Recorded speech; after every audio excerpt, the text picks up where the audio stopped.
Mga kananay, tingnan nyo naman kaganda ng tubig dito. Diba, no? Dito nga pala walang mababaw na pwesto dito sa isla. Kung gusto mong bumaba ka mag-snorkeling.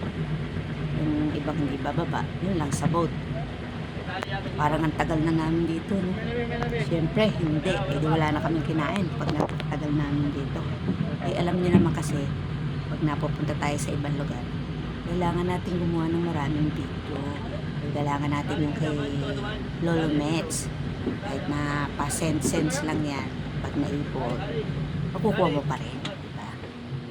Kaya ako gumagawa ng marami. Kasi pag nasa bahay ka lang, buong bahay mo na pag-video ka na. Pati ulam-ulam mo.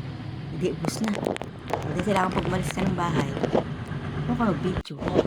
Diba? Don't forget to like it, share, and follow mga kananay. Ang ganda, diba? Iikot na kami. At lilipat na uli sa iba.